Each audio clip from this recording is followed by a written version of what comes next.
Hello everyone, my name is Jennifer and I'm with Murphy's Nest.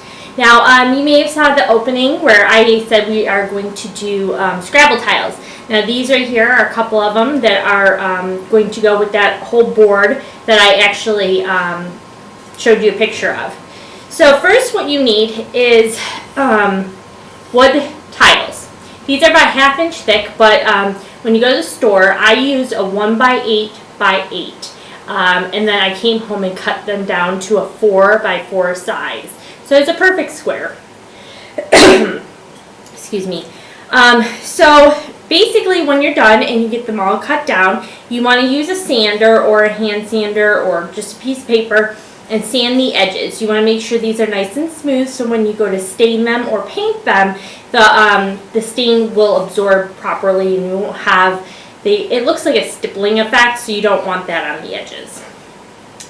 Once you've done cutting and sanding them, you will take them and bring them over and we will start to stain them. Now I do recommend having gloves.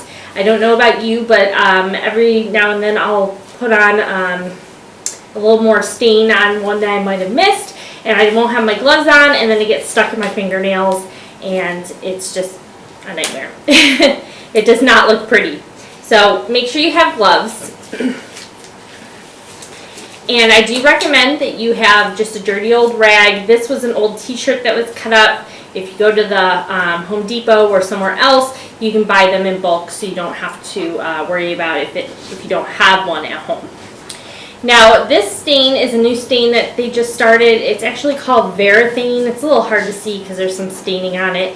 But I just started using this and it dries, it says 3 times faster. I tested it out and actually it took like 10-15 minutes and then the tiles were nice enough that I could still touch them and it was no problem. So if you need a quick project and you want them to dry fast, I do recommend that. If you go with something like Minwax, which I recently was told are phasing out, you have to wait a long period of time. So that could take a long time for them to dry and then you can't put your letters on here right away. So you have to, kind of wait it out. Now, with stain, you have to stir it up really good. There's a lot of sediment that goes down to the bottom, so make sure you stir it. Do not shake it. If you read the can, they always recommend not to shake it. So that's another tip that I can recommend for you. Now, I already stirred this all up. It's all ready to go, so that's why I'm not doing that now. But I'm going to just take my rag and I'm going to dip it into the stain. And then I like to start on my edges. Reason being is if I go to touch the stain, if I had done the top and the front, then my gloves will leave like a little impression and then I got to wipe it off when I'm done. So you just put it on nice and thick and then you take the back side of your rag and you wipe it away. So now you can kind of see the wood grain a little bit nicer. And then you just go around all the edges and just wipe it off.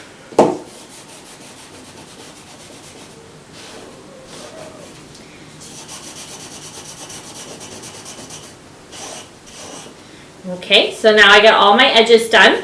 And now I'm going to do my front and back. So I'm holding it on my sides and I'm just applying it nice and thick.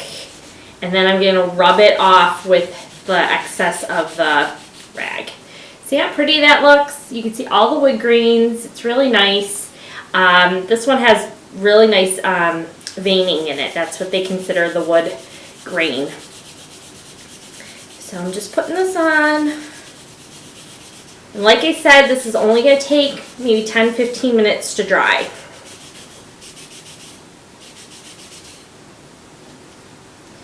So typically I just let them sit upright like this to dry and then usually I'll come back when they're ready and then I can start to use them for my Scrabble board.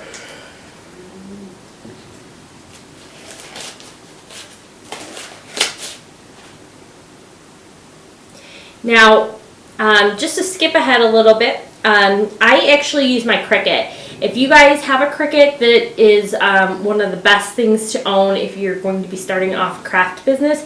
You can use it for a variety of mediums, whether it be t-shirts, it be signs, it be Scrabble tiles. If you're going to do games, if you have a kid's project at school, I mean, there's just endless opportunities to use, and they just came out with some new machine called the Maker, and the Maker actually allows you to work with wood. So I'm not sure if that's something you're interested in. If you're someone who does really pretty wreaths, you can do words, or if you have like a nursery signs that you like to do. There's so many ideas. It's unbelievable. So I do recommend getting a Cricut.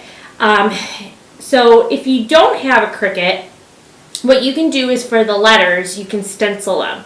You can print on paper on your printer, and then I like to use the X-Acto knife and a cutting mat and a ruler, and I would just nicely go down the lines so they're nice and straight and cut around the edges. If you go with a scissor, you might get a little bump or wave. That's fine too. It just, I mean, I think it'll look a little bit nicer if you go to cut and trace them onto your tiles. And then you can go back with a paintbrush, and with the paintbrush you can paint them any color you want. Now, I'm not very good at painting sometimes, so it's a little bit harder for me to get a really nice crisp line without using some sort of tape or something. So if you are one that likes to paint, that might be the best option for you. Now, if you don't have a Cricut and you're not a good painter, what I would recommend is on Etsy, you can go online and you can actually find someone who actually sells decals. Most likely they have a Cricut machine or a Silhouette, and they would be able to cut them for you and send them. What you would have to do is tell them the size. Now, these are 4x4 tiles. I have my letters cut at 2.75. That's the height. And then I also have the numbers, which is the scoring points at the bottom. I have those cut at 0.75. So if you're going to do a 4x4 tile, that would be, the sizing you might want to stick with if you want this look. I use Cricut Sans as the font, so if you guys choose to use the same font. Otherwise, I mean, if you notice, it's a very simple font. There's no extra little lines. It's just very blocky, very simple, nothing too much. So you can recommend a font that would look similar to that. Now, I'm going to weed this. I figured if you guys have a Cricut, you already cut your letters, I'd just show you how to weed it from here. I like to use my Cricut X-Acto knife. These are a great product to have. I got this from my son for for my birthday, and he knows I like to use the X-Acto knife, and I had the metal one from Hobby Lobby, and there wasn't anything really wrong with it, but this one has a nice grip, so when I'm going to cut stuff or lift stuff up, it kind of cushions my finger right here. And it also has this little point here where you can actually change the blades by just clicking this down without actually touching the blade. They have a little pack. You just hold the pack, you drop you click it down, drop the blade, and then you pick it up, and then you just poke in the new one. So it's really nice to have. If you guys don't have one of these, I really recommend them. So what you do when you're going to weed is you're going to take up the right corner on the top. I've always been told to weed from the top down, and you just gently peel it. And you can see there's my letter right there. So usually I just take the excess and put it off to the side. Now what I'm going to do is with the tile here, as long as it's dry, the decals should stick really good. Now I use Oracle 651, so if you guys want to stick with that, that's my recommendation. You can use any kind of vinyl you want, but that's what I prefer.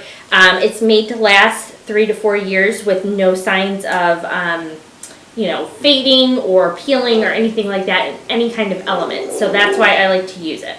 So basically I'm just taking the corner and I'm lifting it up gently and peeling the letter back. And while I'm doing that, I like to also use the flat end of my blade to help me maneuver my letters. Now, if you're a little bit more particular than I am, you can always take a laser level, set it up on the table, and you can lay it across and make sure that you have the right, width on each side of the letter. That's completely up to you. I like to eyeball it. So basically just using my one finger and my blade, and I'm just looking for a good center piece and eyeballing it on. And I'm just going to stick it in there. And if it is a little crooked at first, you can just take the little blade and lift it back up again and kind of reposition it. So you do have a little bit of time to play with it if you need to. So there is my letter. And I'm just going to come over here and I get my scoring points.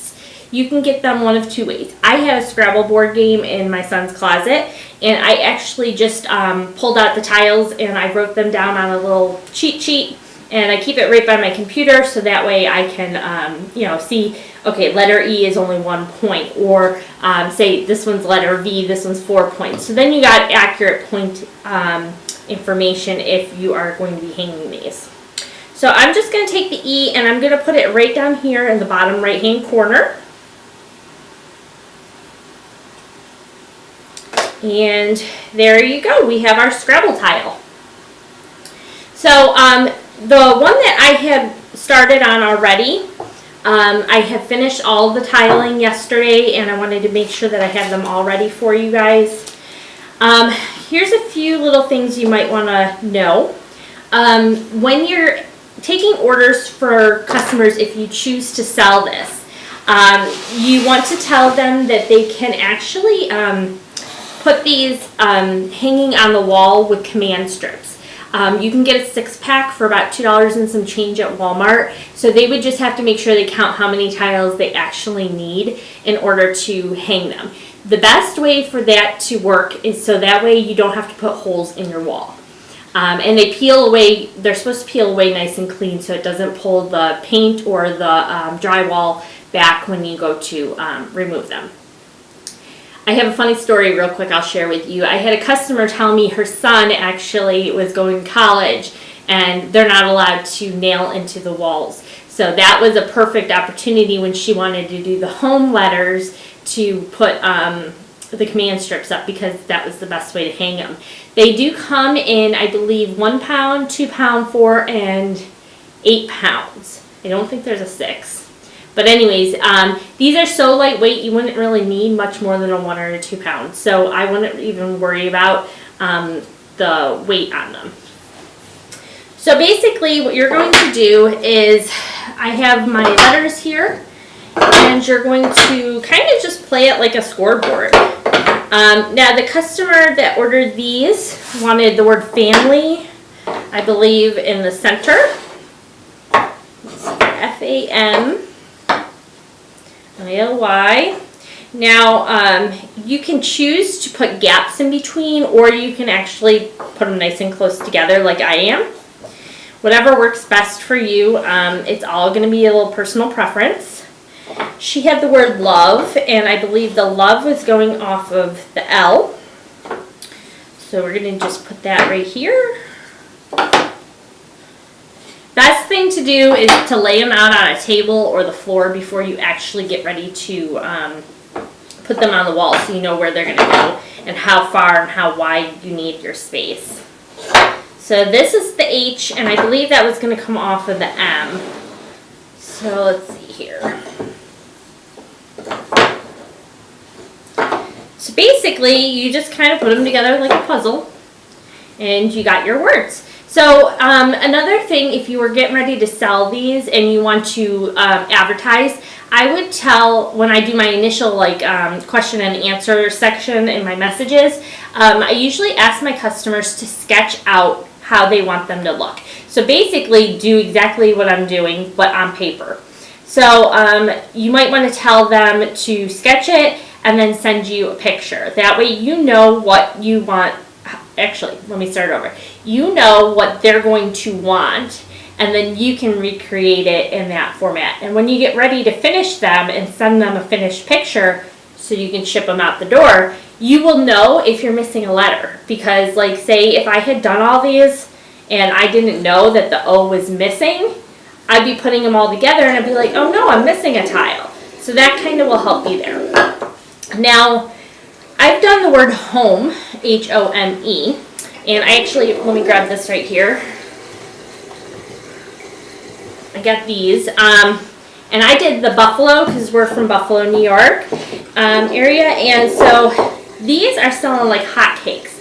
I took a little hiatus for 2 to 3 months, and I had reposted my ad. Now, I've been making these all summer. I've been doing Etsy orders, and then all of a sudden, you know, I decided to take a break.